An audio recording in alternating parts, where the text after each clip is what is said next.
Hi hello नमस्कार, मी सुजाता तुम्हा सर्वांचं माझ्या नवीन ब्लॉगमध्ये स्वागत करते. तर आज आम्ही आलेलो आहोत आमच्या शेतामध्ये. पिल्लू, मी आणि आहो तिघंजण आलेलो शेतामध्ये, कारण की शेताची पीक पाहणी करायची होती. आणि अचानक संध्याकाळ आलेलो आणि ॲक्च्युली खूप वेळ झाला होता घरी रिटर्न जाण्यासाठी. आणि त्यातून मी थोडंसं शूट घेतलं होतं शेतात गेलेलं तेव्हा. ॲक्च्युली मला ब्लाऊज शिवायचे होते, जे अर्जंट द्यायचे होते आणि ॲक्च्युली रोजच काम असतं ते. आणि तरी आहो आहेत ते मागे लागलेले सगळं शेतात, म्हणून 2-3 दिवस झालं मागे लागले. पण मलाच वेळ नव्हता, त्यामुळे आम्ही गेलो नव्हतो. कारण फोटो क्लिक करायला एक कोणतरी लागतं आणि शेतकरी जो आहे त्याला उभं राहावं लागतं, म्हणजे आहोंचे फोटो मला घ्यावे लागणार आहेत. त्यामुळे आहो माझ्या मागे आलेली चल आणि मलाच वेळ नव्हता म्हणून आम्ही गेलो होतो. आणि त्याशी अचानक संध्याकाळी म्हणले चल लगेच जाऊन या म्हणून गेलो होतो आणि पीक पाहणी करून माघारी आलो होतो. भरपूर सारी कामं असल्यामुळे मी व्लॉग काही डेली शूट घेत नव्हते, थोडं थोडं काही जमेल तसं घेत होते. आणि आज मी बनवत आहे कडाकणी, कारण देवीचा 9वा दिवस होता. आय थिंक महानवमीला मी कडाकणी बनवत होते, कारण मला माझ्या कामामधून कडाकणी बनवण्यासाठी वेळच मिळाला नव्हता. आणि पण उपवास आहे म्हणजे देवीला कडाकणी बांधली तर पाहिजेत, सो म्हणून मग मी आज कडाकणी बनवत होते. एकतर मला कामाची गडबड होते आणि त्यामध्ये सकाळ सकाळी हे जे आत्ता तुम्हाला दिसतंय हा फॅन आणि हा टॉवर फॅन, हे जे दुकानात म्हणजे माणसं येतात ना दारात, की कुपन घेऊन घ्या वगैरे, तसे ते लोक आलेले. आणि वरच्या हाताने आम्ही कुपन काढलेलं स्वामींचं नाव घेऊन. सो ते आम्हाला फॅन आणि टॉवर फॅन लागला होता. सो ती माणसे गेल्यानंतर मग आता या ठिकाणी मी कडाकणी बनवायला घेतलेले आहेत. तर ते तुम्ही बघू शकता. जे पीठ आहे त्याच्यामध्ये मी बेसन पीठ, मैदा आणि आपलं गव्हाचं पीठ घेतलेलं आहे. आणि त्याच्यामध्ये मी आता तेलाचं मोहन आहे ते ॲड केलेलं आहे. तेलाचं मोहन आहे ते गरम आहे, त्यामुळे मी हाताने मिक्स न करता अगोदर उलटण्याने मिक्स करून घेत आहे. आणि नंतर ते पीठ आपल्याला चांगला हाताने पिठाला चोळून घ्यायचं आहे तेल, म्हणजे आपली कडक नाही ते असं खुसखुशीत होतील. ते बघू शकता तुम्ही, पूर्ण पीठ आहे ते मी हाताने चोळून घेतलेलं आहे. ॲक्च्युली व्लॉग एडिट करायला मी कसाही वेळ काढेन, थोडंसं मी शूट का होईना पण घेईन. पण जे डेली व्लॉग आहेत ते एडिट करायला मला होत नाही, कारण माझं जे काम आहे ब्लाऊजचं ते जसं शक्यतो आज हे द्यायचं आहे, उद्या द्यायचं आहे, असं आहेच रेग्युलर. मग त्यामुळे कामात जर वेळ गेला तर मला व्लॉग एडिट करायला होत नाही. आणि त्यामुळे मग व्लॉग पेंडिंग राहतात. आणि हा व्लॉग पण नवरात्रीचा आहे, सो त्यामुळे असं वाटत होतं की टाकू की नको, पण जे व्लॉग आपण शूट घेतलेलं आहे ते टाकले तर पाहिजे असं वाटलं, म्हणून मग मी टाकत आहे. तुम्ही बघू शकता माझ्या हाताला पण कापलेलं आहे, तरी पण त्यातून रोजची कामं तर आहेतच. आणि आता माझी कडाकणी मी जशी जशी करून घेत होते लाटून वगैरे, तसेच मी तळून पण घेत होते. आणि कडाकणी असे मस्त असे मी पातळ लाटले होते, जाड नव्हते लाटले, कारण मला कडकच आवडतात. आणि कडाकणी म्हटले कशाला, कारण की कडकच असतात ते. पण मस्त असे खुसखुशीत झालेले माझे कडाकणी. आणि मी त्याला अशा फोकच्या साह्याने होल पण पाडले, कारण ते फुगू नयेत म्हणून.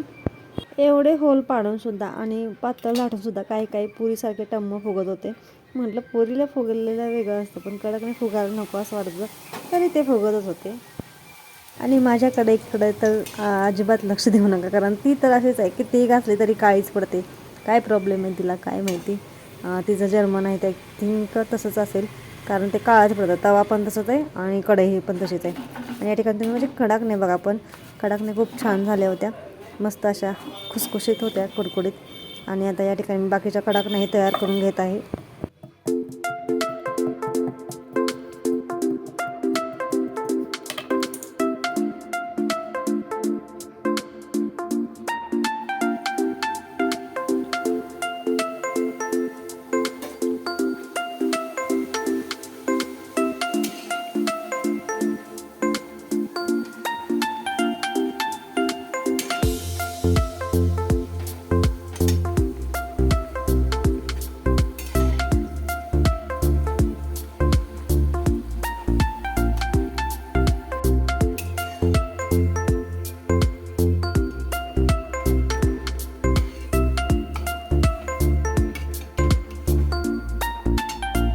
तर या ठिकाणी माझ्या कडाकण्या आहेत ते तयार झालेले आहेत, मस्त अशा खुसखुशीत तयार झालेल्या आहेत.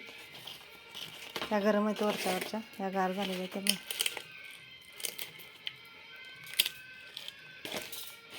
माझा उपवास आहे त्यामुळे मी टेस्ट करून नाही बघू शकत, उद्या उपवास सुटणार आहे. स्वतः हे आता गार होऊन द्यायचं, नंतर मग भरण ठेवायचं, नंतर आमचं हे म्हणून बसेल खात आहे की नाही ग, लागले बिचारीला. तर या ठिकाणी माझा कडाकणी बनवून झाल्यावरती गॅस क्लिनिंग मी करून घेतलेलं आहे. भांडी खूप आज पडलेली ती सगळी धुवून घेतली, कारण डबे मोकळे झालेत. त्याच्यामध्ये कडाकणी ठेवणार आहे मी. आणि ते भांडी वगैरे सर्व झालेले आहेत, अजून मला कपडे धुवायचे आहेत. आणि आवरून परत दुकानात पण जायचं आहे. तर या ठिकाणी मी ह्या 2 माळा बनवलेल्या आहेत. 7-7 कडाकण्याच्या आहेत. मला दुर्गादेवीला ॲक्च्युली ओटी भरायला पण जायचं आहे. संध्याकाळी जाणार आहे मी, त्यावेळेलाही नेणार आहे आणि घरात बांधणार आहे. सो चला आता हे आवरते आणि पटकन कपडे वगैरे धुवून मला आवरायचं आहे आणि दुकानात जायचं आहे. So stay tune. तर या ठिकाणी दुकानात आल्यानंतर तर माझं रोजच काम चालू असतं आणि हा ब्लाऊज आहे तो एका कस्टमर आहेत. 5 ब्लाऊज होते त्यांचे, जे सगळे ॲक्च्युली डिझाईनचे होते. एकच होता तो विदाऊट डिझाईनचा होता, सिम्पल प्रिन्सेस होता आणि तो छान असा तयार केला आहे. तुम्ही बघू शकता, मस्त तयार झालेला हा ब्लाऊज. बॅकलाही खूप छान अशी डिझाईन होती, सिम्पल सोबर आणि मस्त अशी वाटणारी डिझाईन छान अशी रेडी झाली होती. हा ब्लाऊज ठेवलेला आहे बाजूला. आता इथे तुम्ही हा दुसरा ब्लाऊज बघा, जो त्याच कस्टमरचा आहे.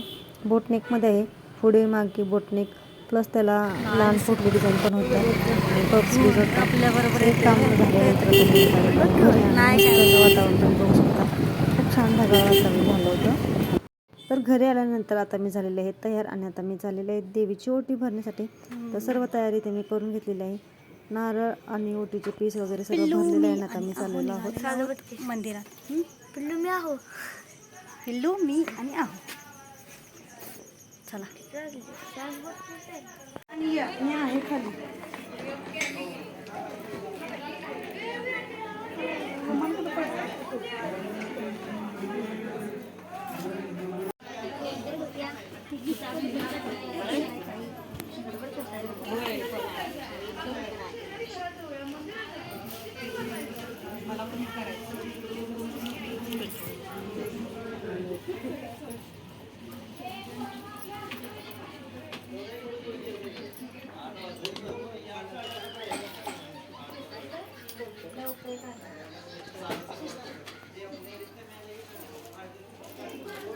मम्मी बस करू का? हा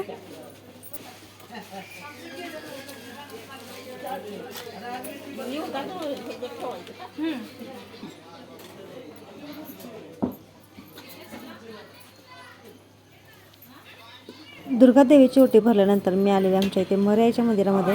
यांच्याकडून 1100 रुपये, सन्माननीय कैलास देव यांच्याकडून 1000 रुपये, कुमारी कार्तिकी सगळे, सन्माननीय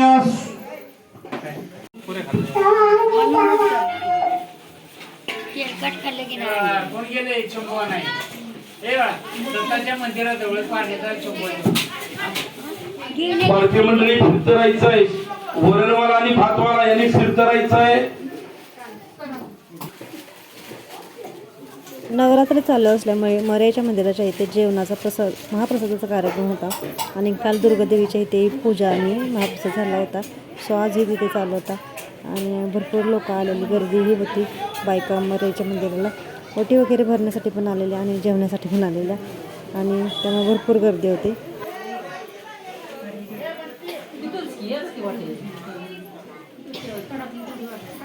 मनपूर्वक आभारी आहे.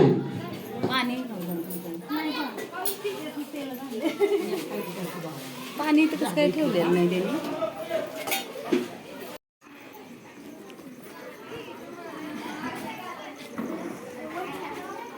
आणि आता आम्ही निघालेलो घरी आणि घरी जाता जाता आमच्या इथेच आहे साईबाबाचं मंदिर, तर तिथेही आम्ही दर्शनासाठी गेलो होतो.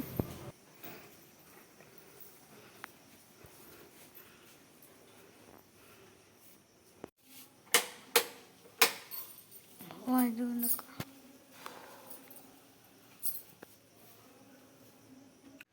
तर आत्ताच मी देवीची ओटी भरून आलेली आहे आणि आहो आणि परत गेले आहेत मला सोडून, कारण देवीच्या इथे महाप्रसाद आहे. सो तो घेण्यासाठी ते गेलेले आहेत आणि मी आले घरी. आता मी चेंज वगैरे करते, फराळ थोडंसं काहीतरी बघते, केळं वगैरे खाते आणि हा व्लॉग मी इथे सेंड करते. तुम्हाला हा व्लॉग कसा वाटला हे मला कमेंट करून नक्की सांगा. आवडला असेल तर प्लीज चॅनल लाईक करा, शेअर करा आणि सबस्क्राईब करायला विसरू नका. हा व्हिडिओ शेवटपर्यंत बघितल्याबद्दल धन्यवाद. हॅलो नमस्कार, मी सुजाता तुम्हा सर्वांचं माझ्या नवीन ब्लॉगमध्ये स्वागत करते. तर आज आहे नवरात्रीचा 9वा दिवस, म्हणजे आज ना महानवमी आहे आणि आज उपवास पण सुटणार आहेत. सो माझा आज उपवास सुटणार आहे आणि मी देवपूजा आज करून घेणार आहे, कारण की आज देव उठले की मग उपवास सुटतात. घट तर काय मी बसवले नव्हते. सो आता देवपूजा करून घ्यायची आहे. बाकी सर्व कामं माझी झालेली आहेत. ॲक्च्युली काल फुले घेतलेली बाजारातून, पण फुले दुकानातच राहिलेत कारण दसऱ्यासाठी. आणि अहो म्हणलेत मी येताना फुलं आणतो. तोपर्यंत मी देवपूजा वगैरे करून घेणार आहे. तोपर्यंत माझं बाकी सर्व कामं आहेत ते झालेले आहेत. कपडे, भांडी, लादी, जेवण सर्व झालेलं आहे. आता देवपूजा करून घेतली की आहोंना बोलवणार आहे, मी उपवासही सोडणार आहे आणि मग नंतर जाणार आहे दुकानामध्ये. सो हा ब्लॉग आहे तर शेवटपर्यंत नक्की बघा. तर इथे तुम्ही बघू शकता, इथे माझं जेवण तयार आहे. ॲक्च्युली आज पुरणपोळी बनवतात, पण मी पुरणपोळी बनवलेली नाही आहे. खीर, पुरी आणि वरण, बटाट्याची भाजी बनवली, भात एवढं सर्व बनवलेलं आहे. आहो पण म्हणले पुरणपोळी नको बनवू, कारण पुरणपोळी खाल्ल्यावर आणि माझा पण उपवास होता. सो सिंपल असं मी जेवण बनवलेलं आहे आणि आता मी देवपूजा करून घेते. तर या ठिकाणी देव काय माझ्याकडे जास्त नाही आहेत, ॲक्च्युली थोडेच आहेत आणि त्याची मी देवपूजा करून घेणार आहे. आणि आमच्याकडे खाऊच्या पानावरती असे देव बसवलेले होते, जे आता उचलायचे आहेत आणि आता त्यांचं देवपूजन करून पुन्हा ते नवीन मांडायचे आहेत. ब्लॉग आहेत ते छोटे छोटे शूट झाल्यामुळे मी या ठिकाणी दोन दिवसाचे ब्लॉग एकत्र केले आहेत. तर हा नेक्स्ट डे आहे आणि माझा उपवास हा सुटणार होता. सो माझे इथे सर्व कामे आहेत, जेवण वगैरे आहे ते झालेलं आहे आणि जे 9 दिवस देव बसलेले असतात आपले, तर ते आज उठवायचे. म्हणजे घट उठतात तसं देवांनाही आज पाणी घालायचं असतं आणि ते पूजन करून परत नंतर मांडायचे आहेत. सो आमच्या इकडे खाऊच्या पानावरती देव बसवतात. सो मग मी ते 9 दिवस आपण पूजत नाही, फक्त म्हणजे म्हणजे त्याचं काय म्हणतात अभिषेक वगैरे करून आपण स्नान घालत नाही त्यांना. सो आज त्यांना पूर्ण या ठिकाणी देवपूजा करून पूजा आहे ती झालेली आहे.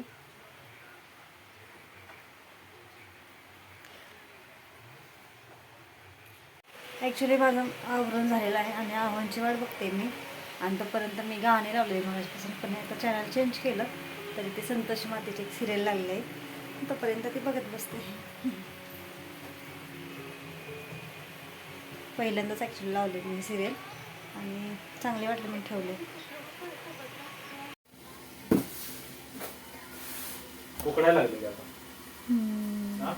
तर अगोदर मी देवाला नैवेद्य दाखवून घेतलं आहे. जसं आपण आपल्याला खायला ताट करतो तसं ताट केलेलं आहे आणि नैवेद्य दाखवून घेतलेलं आहे आणि नंतर मग मी उपवास सोडलेला आहे. आणि याच नोटवर माझा हा ब्लॉग आहे तो इथेच एंड करते. तुम्हाला माझा हा ब्लॉग कसा वाटला आहे कमेंट करून नक्की सांगा. आवडला असेल तर प्लीज चॅनल लाईक करा, शेअर करा आणि सबस्क्राईब करायचं नका. हा व्हिडिओ शेवटपर्यंत बघितल्याबद्दल धन्यवाद.